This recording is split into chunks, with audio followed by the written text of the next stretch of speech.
பழனிமலை சித்தர்களால் 18 வகை மூலிகை மற்றும் கங்கை நீர் கொண்டு தயாரிக்கப்பட்டது. கிரியா விபூதி soap. Hotstar Specials Goli Soda Rising now streaming on Disney Plus Hotstar. ஒரு இனிய காலை பொழுதில் பல்வேறு பணிகளுக்கிடையே தொடர்ச்சியாக 2 மணி நேரத்தை பெரியாரின் பொருட்டு உங்களின் பொருட்டு இங்கு செலவழித்துக் கொண்டிருக்கும் அமைச்சர் பெருமக்களுக்கு முதலில் நன்றி சொல்ல கடமைப்பட்டிருக்கிறேன். ஏன்னா இதை போன்ற நிகழ்ச்சிகள்லாம் பொதுவாக துவங்கி வச்சுட்டு அமைச்சர்லாம் கிளம்பிடுவாங்க. ஆனால் இன்றைக்கி விளையாட்டுத்துறை அமைச்சர் திரு உதயநிதி ஸ்டாலின் தொடங்கி அண்ணன் சேகர்பாபுவிலிருந்து அண்ணன் மா சுப்பிரமணியம் வரை எல்லோரும் இத்தனை ஆர்வமாக தங்கள் பணிக்கிடையே இந்த அரங்கத்தில் அமர்ந்திருப்பதன் முக்கியமான காரணம் யாருன்னா பெரியார். பெரியாரை பற்றி எப்பொழுது கேட்டாலும் எப்பொழுது பேசினாலும் ரசிக்கின்ற விதமாக ஒரு மாஸ் ஹீரோ ஒருத்தர் தமிழ்நாட்டில் இருக்கார் அப்படின்னா பெரியார் தான். எனக்கு பெரியாரை பற்றி ஒரு படம் போட்ட உடனே நீங்கள் எல்லாம் கைதட்டினீங்கல்ல, எனக்கு அவ்வளோ பெரிய சந்தோஷமாக இருந்துச்சு. என்னென்னா, ஒரு மனிதன் 100 ஆண்டு காலம் இந்த மண்ணில் வாழ்ந்து மறைந்து கிட்டத்தட்ட 45 ஆண்டு காலத்துக்கு மேலாகி 45 வருஷம் கழிச்சு ஒரு வயசான அழகற்ற அழுக்கான தாடி ஒழுங்காக வெட்டப்படாத ஒரு கிழவனை காமிச்சா அரங்க அதிர அலறுது அப்படின்னா அதுதான் அந்த பெரியார் இந்த காலத்தில் செய்த மிகப்பெரிய சாதனை நான் நினைப்பேன். இது ஒரு பெரிய ஒரு தொழில் நிறுவனம் இருக்கும். அப்பா பெருசாக சம்பாதிச்சிருப்பார், பிள்ளைய 5 பேர், அதுக்கப்புறம் அப்பாவால் நல்ல நிலையை எழுதியிருப்பாங்க. அவருடைய 80-85 வயசில் அப்பா இறந்து போவார். இறந்து போனார்னா அன்னைக்கு நடக்கிற வெளிவர்ற அத்தனை நாளிதழ்களையும் ஒரு பெரிய நினைவஞ்சலி போட்டு முழுப்பக்க விளம்பரம் போட்டு உங்கள் பிரிவால் வாடும் பிள்ளைகள் அப்படின்னு 4 பிள்ளைகளுடைய பேரும் போட்டு கண்ணீர் சொட்டுற படமெல்லாம் போட்டு ஒரு பெரிய விளம்பரம் வரும் எல்லா பேப்பர்லையும். அடுத்த வருஷம் என்ன ஆகும்னா அதே பேப்பரில் இப்போ முழுப்பக்க விளம்பரம் என்ன ஆகும்னா 2ஆம் ஆண்டு நினைவஞ்சலி 1/4 பக்கம் ஆயிரும். 3ஆவது வருஷத்தில் என்ன ஆகும்னா இந்த 1/4 பக்கம் கடைசி பக்கத்துக்கு போயிடும், முதல் பக்கத்தில் வராது. 4ஆவது வருஷத்தில் என்ன ஆகும்னா அந்த 1/4 பக்க விளம்பரம் 3ஆம் பக்கத்துக்கு வந்துடும், ஏன்னா அது இன்னும் காசு குறைச்சு. 6ஆவது வருஷம் என்ன ஆகும்னா அந்த 4 அண்ணன் தம்பி 2ஆக பிரிஞ்சிருவாங்க. பிரிஞ்சதுக்கப்புறம் அவன் ஒரு பேப்பரில் கொடுப்பான், இவன் ஒரு பேப்பரில் கொடுப்பான். 7ஆவது வருஷம் அது 1/4 பங்குக்கு வந்துடும். 8ஆவது வருஷம் மறந்துடுவான், ஏன்னா இவன் அதுக்குள்ளே என் தொழிலை கற்றுக்கிட்டுருவான், பழகிடுவான், சம்பாரிச்சிருவான். இப்போ அப்பா தேவையில்லை, அவருக்கு நினைவஞ்சலி அனாவசியம். அப்படி தான் எப்பொழுதும் உலகம் இருக்கும். அப்படி இல்லாமல் ஒரு மனிதன் இறந்து காலமாகி அதன் பிறகு 50 ஆண்டு காலமாக பெரியாரின் பெயரை சொன்னால் எதிரி நடுங்கிறான்ல, அதுதான் பெரிய விஷயமா பெரியார் நினச்சிக்குவேன். நான் நலம் பெற்றவன், கெனித்ராஜ் நலம் பெற்றவர், அவர் கொண்டாடுவது முக்கியம் இல்லை. பெரியார் பேரை எப்போ சொன்னாலும் பிஜேபி அலறான் பாருங்க, என்ன பெரியார் என்ன பெரியார் ஈவேரான்னு. எனக்கு தெரிஞ்சு பெரியாருக்கு எப்பொழுதுமே தன்னை பெரியார்னு சொல்லாமல் பேர் சொல்லி கூப்பிட்டா ரொம்ப பிடிக்கும். ஏன்னா கூப்பிட்றது தாண்டா பேரும்பாரு.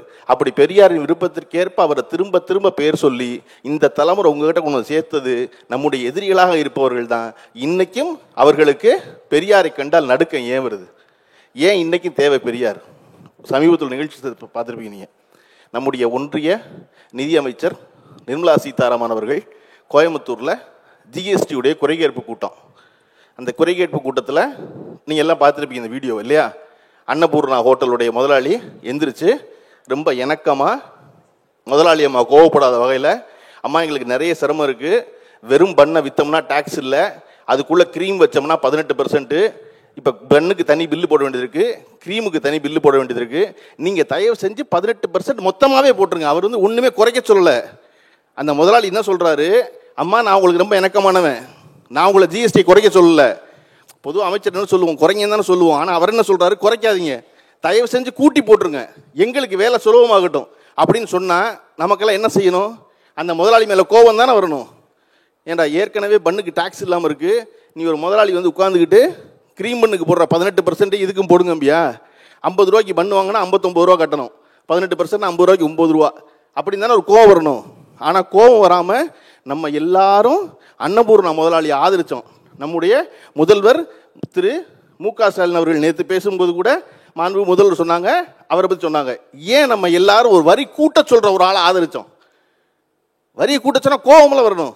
ஒரு முதலாளி வரி போடுங்கிறார் போய் நிதியமைச்சர்கிட்ட, ஆனால் அவரை நம்ம ஆதரிச்சோம் அவ்வளோ பேரும். காரணம், மறுநாள் அந்த நிதியமைச்சரிடம் போய் அந்த முதலாளி என்னை மன்னிச்சிங்க நின்ன பொழுது, ஐயையே சுயமரியாதையை விட்டுவிட்டு ஒரு தம்பி நின்றுட்டானே, இந்த மண்ணில் ரொம்ப முக்கியம் சுயமரியாதை தான், எங்களுக்கு பெரியாருங்க கிழமை அதை தான் சொல்லி கொடுத்தான், காசு வரி நாங்கள் கட்டிக்கிறோம், ஆனால் சுயமரியாதையை விட்டு ஒரு தொழில் செய்யக்கூடாது அப்படின்னு யாரை எதிர்க்க வேண்டுமோ அந்த முதலாளியை தமிழ்நாடே ஆதரிச்சிருச்சு.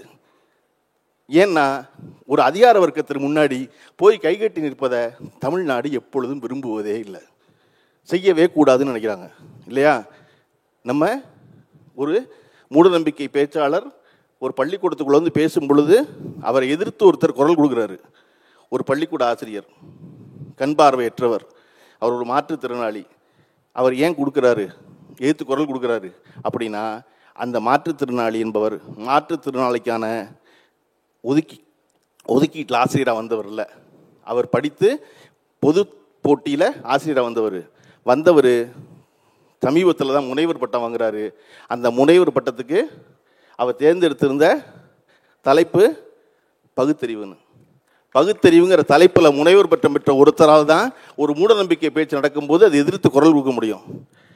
அப்போ பெரியார் என்பவர் தொடர்ச்சியாக இங்கு தேவைப்பட்டு கொண்டே இருக்கிறார். அப்படிங்கிற அதை விட முக்கியமான காரணம், பெரியார் என்பவர் சாமி கும்பிடாதுன்னு சொன்னவர் இல்லை.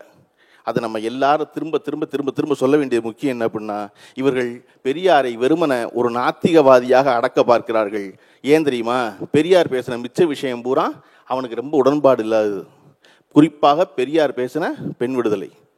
நீங்கள் நினச்சி பாருங்கள், 1928 கிட்டத்தட்ட 96 வருஷத்துக்கு முன்னாடி ஒரு பெண்ணினுடைய திருமண வயது என்பது 8ங்கிறது என்ன? அதிகபட்சம், குறைஞ்சபட்சம் 3, அதிகபட்சம் 8. அந்த வயது இருக்கும் பொழுது 1928 பெரியார் சொல்கிறாரு, 21 வயசுக்கு முன்னாடி பொம்பளை பிள்ளை கல்யாணம் பண்ணக்கூடாது. எப்போ 8 வயசு கல்யாணம் பண்ணி ஒருத்தர் வந்து பெண் பிள்ளைகளுக்கு கல்யாணம் பண்ணாதீங்க, 21 வயசுக்கு முன்னாடி பண்ணாதீங்கன்னு சொல்கிறதுக்கு எவ்வளவு பெரிய தேர்ந்த சிந்தனை வேணும். இந்த பெண்களின் நலன் பேசியதன் காரணமாக விளைவாகத்தான் நீங்கள் பார்த்தீங்கன்னா 2006 புதுக்கோட்டையிலேருந்து சாந்தின்னு ஒரு பொண்ணு தடகள போட்டியில் போய் வென்று தோஹாவில் சில்வர் வாங்கினாங்க. சில்வர் அறிவிச்சாச்சு. சில்வர் வச்சு வெளியே வந்தால் ஜெண்டர் டெஸ்ட்டில் வந்து சாந்தியினுடைய பெண் தன்மையில் சந்தேகம் வருதுன்னு கேள்வி வருவதற்குள் தமிழகத்தின் முதல்வராக இருந்த கலைஞர் அவர்கள் 15 லட்சம் ரூபாய் பரிசு பணம் அறிவிச்சிட்டார். ஆனால் சாந்திக்கு கொடுத்த விருதை திரும்ப பெற்றுட்டாங்க இந்திய அரசு. இல்லை அவருடைய ஜெண்டர் டெஸ்ட்டில் அவங்க ஃபெயிலியர் ஆகிட்டாங்கன்னு சாந்தி கண்ணீரோடு வந்து சேர்ந்தாங்க. எப்படி தான் இப்போ வினேஷ் போகத் வந்து நின்ன மாதிரி தமிழ்நாட்டுக்கு வந்து நின்னாங்க. சாந்தி வந்து நின்னா அதிகாரிகள் அத்தனை பேரும் அந்த 15 லட்சம் ரூபாய் கொடுக்கக்கூடாதுனாங்க. ஏன்னா விருது வாங்கினா தானே 15 லட்ச ரூபா, விருது தான் திரும்ப கொடுத்தாச்சே, வெள்ளி பதக்கு தான் திரும்பி வாங்கிட்டாங்களே, அப்போ எப்படி கொடுக்குறது அப்படின்னு சொன்ன பொழுது கலைஞர் சொன்னார், சாந்தி ஆணா பெண்ணா என்பது முக்கியம் இல்லை, ஓடுனது அந்த கால் தான், அதனால அதுக்கு 15 லட்ச ரூபா கொடுன்னு சொல்லி வாங்கி கொடுத்தார் இல்லையா. கலைஞர் அந்த பாடத்தை படித்தது பெரியார்கிட்ட. ஒரு பெண் தன் வீட்டிலிருந்து கிளம்பி புதுக்கோட்டையிலிருந்து தோஹா வரை வந்திருக்கா. தோஹா வரை வந்தவ கடைசி நேரத்தில் சின்ன பிசிறின் காரணமாக தன்னுடைய பதக்கத்தை இழக்கிறா.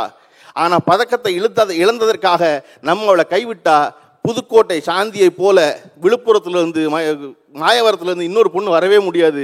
வந்தவளை விட்டுறவே கூடாது. பரவாயில்ல, அதெல்லாம் அப்புறம் பார்த்துக்கலாம். இந்த கால் தானே ஒண்ணுச்சு, இதுக்கு தானே அறிவிச்சாங்க வெள்ளி பதக்கம், நான் கொடுக்குறேன் 15 லட்ச ரூபா அப்படின்னு 15 லட்ச ரூபாயும் ஒரு தொலைக்காட்சி பெட்டியும் கொடுத்து அந்த சாந்திக்கு பக்கத்தில் நான் நிற்கிறேன்னு கலைஞர் சொன்னதுக்கான காரணம், ஒரு பெண்ணை ஒரு பொழுதும் வீட்டுக்குள் முடக்கிவிடக் கூடாது என்ற சிந்தனை பெரியாரிடமிருந்து அண்ணாவுக்கும் அண்ணாவிடமிருந்து கலைஞருக்கும் வந்ததனால் அதன் தொடர்ச்சியாகத்தான் இன்னைக்கு மொத்த இந்தியாவிலும் இல்லாதபடி தமிழ்நாட்டில் திரும்ப திரும்ப பெண் பிள்ளைகள் படித்தா பணம் கொடுக்குறோம்னு முதல்ல ஆரம்பித்தது திரு முத்துவேல் கருணாநிதி ஸ்டாலின் ஒரு தொடர்ச்சி. எதுன்னா பெரியாரின் தொடர்ச்சி. அதனால தான் இங்கே படிச்சிருக்கேன்னு சொல்லியிருக்காங்க. நீங்கள் விளையாட்டுத்துறையில் தீவிரமாக இருக்கீங்க எல்லாரும், நீங்கள் எல்லாம் படிக்காதீங்க. நான் சொல்கிறேன், நீங்களாம் படிக்காதீங்க. படிக்கிறதுக்கெல்லாம் வேறு பையன் இருக்கான் கிளாஸில், அவன் படிச்சுட்டு போகிறான். நீங்கள் சகல நேரம் கிரவுண்டில் இருங்க. நீங்கள் ஓடுறது தான் முக்கியம், விளையாடுறது தான் முக்கியம், ஜெயிக்கிறது தான் முக்கியம். நம்ம படிக்க வேண்டாம். படிப்பை யார் பார்த்துக்கட்டும்? கெடித்ராஜ் மாதிரி அண்ணனும் மதிவதனி மாதிரி அக்காவும் பார்த்துக்கட்டும். நமக்கு சிக்கல்லாம் ஒரு வழக்கறிஞர் இருக்காரு, நமக்கு சிக்கல் நம்ம இன்ஜினியர் இருக்காரு. எனக்கு கெனித்ராஜ் பேசும்போது நீங்கள் சொல்லியிருந்தாரு, எனக்கு கெனித்ராஜின் தந்தையை நான் அறிவேன். இன்னைக்கு கெனித்ராஜின் தந்தை வந்து நம்ம அமைச்சர் உதயநிதி ஸ்டாலின் அவர்கள் வந்திருக்காருன்னு இந்த கூட்டத்துக்கு வந்து ரொம்ப விருப்பமாக இருந்திருக்காரு. கெனித்ராஜ் என்ன யோசிச்சிருக்காரு, ஒரு அரசு விழா எவ்வளவு கட்டுப்பாடு இருக்குன்னு தெரியலப்பா, உங்களுக்கு நாக்காளி இடமெல்லாம் இருக்குமான்னு தெரியல அப்படின்னு சொல்லி தயக்கத்தில் அப்பா விட்டு வந்துட்டாரு. கெனித்ராஜின் சாதனை அவர் சொல்லும்போது உங்களுக்கு செம்ம சாதாரணமாக இருக்குது. நான் ஒவ்வொரு தடையும் கெனித்ராஜை பார்க்கும்போதெல்லாம் பார்த்து மகிழ்வேன். நீங்கள் நினச்சி பாருங்கள், நேரடியாக மலக்குழியில் இறங்கி வேலை செய்து கொண்டிருக்கும் ஒரு தந்தை முதல் தன் தந்தை என்ன வேலை செய்யறான்னு தெரியாத புள்ள பார்க்குறான்.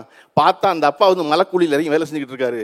ஐயையோ நம்ம அப்பான்னு நம்ம பக்கத்தில் நம்ம தெரிஞ்சிடக்கூடாதுன்னு மறுத்து வேகமாக வீட்டுக்கு போன ஒரு பையன் இதை எது மாற்றும்னு நினச்சா படிப்பு தான் மாற்றும்னு அந்த அப்பாவுக்கு தெரிஞ்சிருந்துச்சு.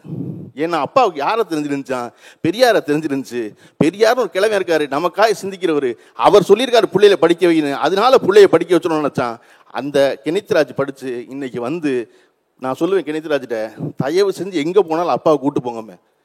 அந்த அப்பாவுக்கு அதை விட பெரிய மகிழ்ச்சி என்ன இருந்த முடியும்? கெனித்ராஜ் கோட்டு போட்டு மேடையில் உட்காந்து பார்க்கறத விட இல்லையா? நான் உங்களுக்கும் சொல்கிறேன், எங்கெல்லாம் வாய்ப்பு இருக்கோ எப்பெல்லாம் முடியுமோ அப்பொழுதெல்லாம் உங்கள் பெற்றோர்களை நீங்கள் போகிற கிரவுண்டுக்கு நீங்கள் மேடை ஏறும்போது நீங்கள் பரிசு வரும்போது உங்கள் பெற்றோர்களை கூட்டி கொண்டு போய் உட்கார வச்சுருக்காங்க. ஏன்னா உங்கள் பெற்றோருக்கு அதை விட பெரிய மகிழ்ச்சி தரவே முடியாது. ஏன்னா போன தலைமுறை அவ்வளவு சிரமப்பட்ட ஒரு தலைமுறை. உங்கள் அம்மாவுக்கு இந்த வாய்ப்பு கிடைக்கவே இல்லை, மேடை ஏற்றவே இல்லை. கொஞ்சமாக நகட்டி கொண்டு வந்துருக்கோம் இந்த இடத்துக்கு. இன்றைக்கி நான் போகிற இடத்துல சொல்கிறேன், நீங்கள் எல்லாரும் பெரியார் சொன்ன மாதிரி 21 வயசில் கல்யாணம் பண்ணிக்கிறாங்க, 30-32 வயசு கல்யாணம் பண்ணிக்கலாம். ஒன்றும் அவசரம் இல்லை. கல்யாணத்தை பண்ணி என்னென்ன போகிறப்ப ஒன்றும் அவசரம் இல்லை. நம்ம இன்னும் ஓட வேண்டியதும் கடக்க வேண்டியதும் பெற வேண்டிய விருதுகளும் பதக்கங்களும் 100 இருக்குது நமக்கு முன்னாடி. அதையெல்லாம் செஞ்சு அப்புறம் பண்ணிக்கலாம். அப்போ அதை அம்மாவுக்கு புரிய வைக்கணும்னா நம்ம போய் ஜெயிச்சு நிற்கிற இடத்துல அம்மாவை கூட்டு போகணும் இல்லையா? அம்மாவுக்கு வந்து பார்க்கணும், ஓ முருகனுக்கு மாநாடு நடத்தின சேகர் பாபு வந்து பெரியாரை பற்றி பேசுனா என் பொம்பளை பிள்ளைகளுக்காக உட்காந்துருக்காரா? ஓ மருத்துவத்துறை அமைச்சர் மா சுப்பிரமணியன் உட்காந்துருக்காரா என் பிள்ளைகளுக்காக? உதயநிதி ஸ்டாலின் உட்காந்துருக்காரா? அப்படின்னு அந்த அம்மாவுக்கு தெரிஞ்சாதான் அந்த அம்மா உங்களை வந்து திருப்பி கல்யாணம் பண்ணு சொல்ல மாட்டாங்க. அப்போ நாம் அடைகிற உயரங்களை நம் பெற்றோர்களை முன்னர் பார்க்க வைக்க வேண்டும். பெற்றோர்களை விட அதற்கு மகிழ்பவர்கள் வேற யாரும் இருந்துட முடியாது. நம்ம திரும்ப மீண்டும் ஏன் வந்து பெரியாரை ஞாபகம் வச்சுக்கிட்டே இருக்கணும், ஏன் செஞ்சுக்கிட்டே இருக்கணும் அப்படி சொன்னால், பெரியார் என்பவர் இந்த தேசத்தில் எப்பொழுதெல்லாம் விஞ்ஞான வளர்ச்சி விஞ்ஞான மாற்றம் ஏற்பட்டதோ அதையெல்லாம் உடனே பயணித்த ஒரு ஆள். நீங்கள் வயசாக என்ன செய்வாங்க வீட்டில்? நீங்கள் உங்கள் வீட்டில் ஒரு பாட்டிகிட்ட கொண்டு ஆண்ட்ராய்டு ஃபோனை கொடுத்தீங்கன்னா, டேய் இதில் யார் பேசுகிறா பாரு, இதை யார் செய்கிறா சொல்லு, இதை எப்படி பண்ணுறது கேளு அப்படின்னு விஞ்ஞான வளர்ச்சியை விட்டு விலகி நிற்பார்கள் வயதானவர்கள். நமக்கு தான் பையன் வந்துட்டான், பேத்தி வந்துட்டாளே, பேத்தி செஞ்சு கொடுப்பாள்ல அப்படின்னு சொல்லுவாங்கள்ல. ஆனால் பெரியார் அவர்கள் முதல்ல சென்னைக்கு கம்ப்யூட்டர் வருது, மெட்ராஸ் ஐஐடிக்கு. அப்போ கம்ப்யூட்டர் என்பது ஒரு அறையின் அளவு இருக்கும், அந்த அறையின் அளவுக்கு வருது. பெரியார் அவர்கள் 1969 வச்சு அந்த கம்ப்யூட்டரு 69 பெரியார் சக்கர நாற்காலிக்கு வந்துட்டார். அவருடைய கையில் மூத்திரப்பை இருக்கும், கையில் மூத்திரப்பையை பிடிச்சிக்கிட்டு ஐஐடிக்கு போய் இங்கே ஏதோ கம்ப்யூட்டர் ஒன்று வந்திருக்காமே என்னை தூக்குன்னு சொல்லி வீல் சேரோட மாடிக்கு தூக்கி உள்ளே போய் அவங்ககிட்ட உட்காந்து இந்த கம்ப்யூட்டர் என்னவெல்லாம் செய்யும், இதுவெல்லாம் நடத்தும் அப்படின்னு அன்றைக்கு படிக்க வந்த ஒரு இளைஞனுக்கு இருக்கிற ஆர்வத்தோடு பெரியார் அவர்கள் அந்த கம்ப்யூட்டரை பற்றி கேட்ட பொழுது அவருடைய வயசு 91. 91 வயசில் இன்னைக்கு ஒன்று நடந்திருக்கு, ஒரு விஞ்ஞான மாற்றம் வந்திருக்கு. நம்ம சொல்கிறோம் கம்பி இல்லாமல் பேச முடியும்னு, கம்பி இல்லாமல் பேசுகிற ஒரு சாதனம் வந்திருக்கு, அதை செய்கிறாங்க. அதை பற்றி தொடர்ச்சியாக அப்டேட் பண்ணிக்கிறது இருக்குல்ல, அதுதான் பெரியாருடைய பெரிய சாதனை. பள்ளிக்கூடத்தில் 5 வயதில் சேர்க்கப்பட்டார்கள் பிள்ளைகள். 1ஆவதுலாம் பிள்ளை கொண்டு சேர்ப்பாங்க, பாலர் பள்ளி கிடையாது. பெரியார் அவர்கள் தான் முதல்ல இந்த நாட்டில் பெண் குழந்தைகளை பார்த்து கொள்ளும் சுமையிலிருந்து விடுதலை பெற வேண்டும் என்றால் பிள்ளைகளை 5 வயதில் பள்ளிக்கூடத்தில் சேர்க்கக்கூடாது, 3 வயதிலேயே சேர்க்க வேண்டும் சொல்லி குடியரசில் 3 வயசில் புள்ள சேர வேண்டிய அவசியம் என்னன்னு 3 பக்கத்துக்கு அறிக்கை தயார் பண்ணி அதை முதலில் இந்தியாவில் சிந்தித்த முதல் தலைவன் யாருன்னா பெரியார் தான் சிந்திச்சார். பிள்ளைகளை கொண்டு பள்ளிக்கூடத்தில் விட்டுருக்கேன், அந்த அம்மா ஃப்ரீ ஆகட்டும் முதல்ல அப்படின்னு. இப்படி தொடர்ச்சியாக அந்த காலகட்டத்திற்கு எது தேவையோ அது தொடர்பாக சிந்திக்கிற ஒருவர் இருக்கார்ல, அவர் தான் தலைவராக கொண்டாடப்படுவார். ஏன் இன்னைக்கு வந்து பெரியாரை பற்றி போட்டோன்னு நம்ம அவ்வளோ பேர் விசிலடித்து உற்சாகமாக கொண்டாடுறோம் அப்படின்னா, எல்லா காலத்திற்கும் பொருத்தமானவராக அவர் இருப்பதால் தான் அவரை கொண்டாடுறோம். பொருத்தமாக இல்லாமல் இருந்தால் விட்டுருப்போம்ல இல்லையா? நம்ம வந்து கலைஞர் அவர்களை எப்பொழுதும் நினைவில் கொள்ள வேண்டியது ரொம்ப முக்கியம். ஏன் அப்படின்னா, கலைஞரை போல விதிகளை உடைத்த ஒருவர் கிடையாது. அரசு என்பதை நடத்த முடியாமல் நிறைய சட்டச்சிக்கல் இருக்கும், நிறைய பைலா இருக்கும், நிறைய கைட்லைன் இருக்கும், நிறைய ரூல் இருக்கும். அண்ணன் ராசா அவர்கள் வந்து கூட்டத்தில் சொல்லுவாங்க, பெரம்பலூரில் முதல்ல ஒரு பெரிய கல்லூரி வரணும்னு சொன்ன பொழுது, இப்போ இருக்கு இல்லையா பெரம்பலூர்லேருந்து நிறைய பேர் தெரிஞ்சிருக்கும் உங்களுக்கு, சீனிவாசன் பல்கலைக்கழகம். பெரிய பல்கலைக்கழகம் ஆயிடுச்சது. அது முதல்ல கல்லூரிக்கு அனுமதியை வந்து திரு ராசா அவர்கள் போய் கலைஞர்கிட்ட கேட்ட பொழுது அந்த கல்லூரி ஆரம்பிக்க முடியாத தடை வந்திருக்கு. காரணம், மிக அருகில் இன்னொரு கல்லூரி இருக்குது. அருகில் கல்லூரி இருந்தால் இன்னொரு கல்லூரி ஆரம்பிக்க வேணாங்கிறது விதி. ஆனால் ராசாவை சொல்கிறார், அந்த ஒரு கல்லூரி பத்தாது, நானே பெரம்பலூர் வந்து முசிறி போய் தான் படித்தேன், இன்னொரு கல்லூரி வந்தால் நல்லதுயா, நீங்கள் எனக்கு பண்ணி கொடுங்கன்னு கேட்குறாரு கலைஞர்கிட்ட. கலைஞர் வந்து சரி பார்க்கலாம் ஏன்னு அனுப்புகிறாரு. இந்த விதி கொண்டு வந்தது யாருன்னு கேட்குறாரு. கொண்டு வந்தால் யூஜிசி கொண்டு வந்திருக்காங்கன்னு சொல்கிறாங்க, யூனிவர்சிட்டி கிராண்ட் கமிஷன் கொண்டு வந்திருக்காங்கன்னு. கலைஞர் ஒரு கேள்வி கேட்டார், இது ரூலா கைட்லைனானது? அருகில் கல்லூரி இருந்தால் 3 கிலோமீட்டருக்குள்ளே இன்னொரு கல்லூரி ஆரம்பிக்க வேண்டாம் யூஜிசி சொல்லிருச்சு. ஆனால் பெரம்பலூரில் கல்லூரி இருந்தால் நல்லது, அதை முன்மொழிகிறவர் எம்பி ராசா. கலைஞருக்கு அது புரியுது, ஆனால் அவன் ஒரு சொல்கிறான் யூஜிசியில் பண்ணக்கூடாதுன்னு. கலைஞர் ஒரு கேள்வி கேட்டார், அது கைட்லைனா ரூலானாரு. இருங்க பார்த்துட்டு சொல்கிறோம் அப்படின்னு மோடி கோட்டைக்கு எல்லாரும் போய் யூஜிசியுடைய எடுத்து பார்த்துட்டு சொன்னாங்க, ஐயா அது வந்து கைட்லைன் தான் அப்படின்னு. கலைஞர் சொன்னார், இந்த கல்லூரிக்கு அனுமதி வழங்கிடு, அது ரூல் இல்லைல்ல, அது விதி இல்லை, விதியைத்தான் உடைக்கக்கூடாது, இது வழிகாட்டி கைட்லைன் தான், உடைச்சிக்கலாம், ஒருத்தர் நம்மளை கேஸ் போட்டு ஒன்றும் பண்ண மாட்டான், இன்னொரு கல்லூரி திறந்துருன்னு சொல்லி கலைஞர் எடுத்த முடிவு இருக்கு இல்லையா, அதன் விளைவாகத்தான் இன்னைக்கு பெரம்பலூரில் அவ்வளவு பெரிய பல்கலைக்கழகமாக அது மாறி நிற்கிறது. அப்போ ஒரு கைட்லைனுக்கும் ரூலுக்கான காரணத்தை சொல்லி இந்த நிர்வாகத்தை சரி செய்யும் கலைஞரின் குணம் எங்கிருந்து வந்தது அப்படின்னா, முதல்ல அண்ணா அவர்கள் பெரியாருடைய கனவான சுயமரியாதை திருமணத்தை சட்டமாக்குறாரு. சட்டமாக்கும் போது டிராஃப்ட் எழுதணும், சட்டத்துக்கு டிராஃப்ட் எழுதியாச்சு இங்கிலீஷில். போய் ஒரு தடவை பெரியார்கிட்ட காமிச்சிருக்காங்கிறாங்க. அண்ணா பார்த்தாச்சு, அண்ணா தமிழ்லையும் ஆங்கிலத்திலையும் பேரறிஞர் படிச்சுட்டாரு, பெரியார்கிட்ட கொண்டு கொடுத்துருங்கிறாங்க. பெரியார் வாங்கி பார்க்குறாரு. வாங்கி பார்த்துட்டு நீங்கள் சுயமரியாதை வெறும் ஒப்பந்தம் போட்டு திருமணம் பண்ணலாம், அண்ட் டை தாலி அப்படின்னு இருக்கு. பெரியார் வாங்கி பார்த்துட்டு இது அண்டு டை தாலின்னு இருக்கக்கூடாது, ஏன்னா தாலி என்பது பெண்ணுக்கு சுமை, அதனால ஆர் டை தாலி, நீ ஒன்று ஒப்பந்தம் எடுத்துக்க அல்லது தாலி கட்டிக்க. அண்டு டை தாலின்னா நாளைக்கு ஒரு வழக்கறிஞர் வந்து உட்காந்து என்ன சொல்லுவான், ஒரு ஜட்ஜ் வந்து உட்காந்து என்ன சொல்லுவான், அண்டு டை தாலின்னு இருக்கு, தாலி கட்டினியா நீ, அப்போ தான் சுயமரியாதை திருமணம் செல்லுமா. பெரியார் தான் அதை வந்து சட்டத்தில் திருத்தினாரு, அது அண்டு டை தாலி இல்லை ஆர் டை தாலின்னு மாற்றினாரு. யாரு? படிக்கவே படிக்காத, கொச்சை மொழியில் தமிழை பேசின, ஆங்கிலம் அறியாத பெரியார் தான் சட்டத்தை மிகச்சரியா ஆர் டை தாலின்னு மாற்றினாரு. அதனால தான் இன்னைக்கு வரையும் சுயமரியாதை திருமண சட்டங்கள் சிக்கல் இல்லாமல் இருக்கு. அதை படித்ததுனால தான் அதன் நீட்சியாகத்தான் கலைஞர் கேட்குறாரு, அது கைட்லைனா ரூலானு. அந்த கலைஞரை தான் இவன் படிக்காதுன்னு சொல்லிட்டே இருக்கான். அவ்வளவு நுட்பமாக நிர்வாகம் பண்ண ஒருத்தர் சொல்லிட்டு இருக்கான். இந்த இடத்தில் இருக்கும் பொழுதுதான் நம்ம இவர்கள் எல்லோரும் எதற்காக சிந்தித்தார்கள்னா, உங்களை என்னைய மாதிரி எளிய மனிதர்களுக்காக, சாதாரண ஆட்களுக்காக, அவர்கள் மேலே வருவதற்கு என்னவெல்லாம் செய்ய முடியும். என்னைக்கோ ஒரு சொன்ன நுழைவுத் தேர்வை ரத்து பண்ணதை கெனித்ராஜ் கிட்டத்தட்ட 25 ஆண்டு காலம் கழிச்சு நன்றியோடு நினைவு கொள்றாரு, 15 ஆண்டு காலம் கழிச்சு. அதுக்கு காரணம், நான் படிப்பதற்கான எதுவெல்லாம் தடையாக இருந்ததோ அதையெல்லாம் திறந்து வைத்தவர்கள் இவர்கள்ங்கிறது இல்லையா. அதனால தான் நம்ம இவ்வளவு பேர் நன்றி சொல்லக்கூடிய இருக்கோம். இன்று மட்டுமல்ல, என்றுமே எப்பொழுதும். அண்ணா அவர்கள் அடிக்கடி சொல்லுவாங்க, நான் ரொம்ப குறுகிய காலம் தான் ஆட்சி செஞ்சேன், ஆனால் குறுகிய காலம் ஆட்சி செஞ்சதில் 3 முக்கியமான விஷயம் செஞ்சுருக்கேன். என்ன அப்படின்னா, இந்த மாநிலத்துக்கு தமிழ்நாடுன்னு பேர் வச்சிருக்கேன், அடுத்து பெரியாரின் கனவான சுயமரியாதை திருமணத்தை சட்டமாக்கியிருக்கேன், 3வது இந்தியாவில் எந்த மாநிலமும் இல்லாத வகையில் இருமொழி கொள்கையை உருவாக்கியிருக்கேன். இங்கே இந்தி வரவே முடியாது, தமிழும் ஆங்கிலம் மட்டும்தான். இந்த 3 செஞ்சுருக்கேன். எனக்கு பின்னாடி என்னைக்காவது இந்த 3லையும் ஏதாவது ஒன்றில் யாராவது கை வைக்கணும்னு நினச்சா இந்த மாநிலமே எந்திரிச்சு நிற்கும் பத்தியா, ஐயையோ எந்திரிச்சு நின்றுவாங்க பயப்படுவது பத்தியா, அப்படி பயப்படுற நாள் வரைக்கும் இந்த மாநிலத்தை அண்ணாதுரை ஆளுகிறான் என்றுதான் பொருள்னு சொன்னார் அண்ணா. அதனால தான் இன்னைக்கு FSSAIல ஆவின் மாதிரி தயிர் விற்கிறாங்க இல்லையா, இந்தியா பூரா அட்டையில் தஹின்னு எழுதணும்னு சொன்னான். தயிர் எழுதுனா பத்தாது, தஹின்னு எழுதணும். எல்லா மாநிலங்களிலும் அதை இந்தியில் எழுதணும்னு சொன்னால் நம்ம எதிர்க்கலாம். யார் தெரியுமா எதிர்த்தா? பிஜேபியினுடைய தலைவராக இருக்கிற அண்ணாமலை சொன்னார், ஐயோ தமிழ்நாட்டில் தஹி வேண்டாம், தயிர்னே போடுங்க போதும்னாரு. ஏன்னா ஹிந்தியில் எழுதக்கூடாதுன்னு ஹிந்தியை ஆதரிக்கிற அலர்னா பார்த்தியா, அதுவரை இந்த நாட்டை அண்ணாதுரை ஆள்றாரு தான் பொருள் இல்லையா. அப்போ இங்கே சில அடிப்படை அம்சங்கள் இருக்கு, அந்த அம்சங்களில் யாருமே கை வைக்க முடியாது. உங்களுக்கு ரஜினிகாந்த் பிடிக்குமா, சச்சின் பிடிக்குமா, அப்படின்னு கென்னித்ராஜ் ஆரம்பிச்சோன்னே நீங்கள் மொத்த பேரும் திரு உதயநிதி ஸ்டாலின் அவர்களை பிடிக்கும்னு அலறீங்க இல்லையா? ஒரு கண்ணை விக்கிச்சாரு கென்னித்ராஜ், தளபதியை பிடிக்கும் அப்படின்னு ஆரம்பிச்சோன்னே டக்குன்னு வந்து நீங்கள் அந்த தளபதி சொன்னீங்களா? அந்த தளபதிக்கு சொல்லவா? அந்த இருங்க அந்த அந்த என்ன தெரியுமா, ஏன் பெரியார் இன்றும் தேவைன்னு இருக்குல்ல, அந்த தளபதி நேற்று மாலையை தூக்கிட்டு போனாரு பாருங்க பெரியாருக்கு.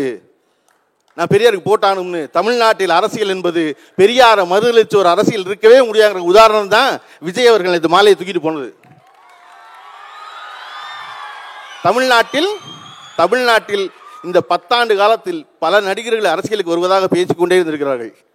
பேசியவர்கள் எல்லோரும் எது திராவிட அரசியலோ அதுக்கு மாற்று அரசியல் பேசியிருக்காங்க, ஆன்மீக அரசியல் பேசியிருக்காங்க, மைய அரசியல் பேசியிருக்காங்க.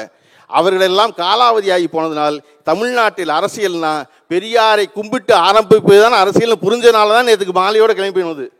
நான் இந்த இடத்துக்கு வந்துடுறேன். கெனித்ராஜ் அவர்கள் சொன்னார் இல்லையா, எனக்கு வந்து சச்சினை பிடிக்கும், ரஜினிகாந்த் பிடிக்கும்னு சொன்ன பொழுது நீங்கள் வந்து உதயநிதி அவர்களை பிடிக்கும் நீங்கள் சொன்னீங்க இல்லையா? ஏன் பிடிக்கும்? எந்த இடத்துல தொட்டார் அவர் நம்மளை? அதிகபட்சம் அமைச்சராக 2 வருஷம் ஆச்சு இல்லையா? எம்எல்ஏ 3 வருஷம் ஆச்சு. ஆனால் பிடிச்சக்கான காரணம் என்ன அப்படின்னா, இந்த இயக்கத்தினுடைய ஆதாரம் எதுவோ, இந்த இயக்கத்துடைய கோர் எதுவோ அதை முதல்ல ரொம்ப சத்தமாக பேசின அடுத்த தலைமுறை யாருன்னா உதயநிதி தான் பேசினார். சனாதனத்தை ஒழிப்பது ஒன்றே எனது நோக்கம், அதை கொசு போல அடித்து ஒழிக்கணும் அப்படின்னாரு இல்லையா? அன்னைக்கு தான் மொத்த இந்தியா வளர்ந்துச்சு. ஏன்னா அது இந்த இயக்கத்தினுடைய அடிப்படை.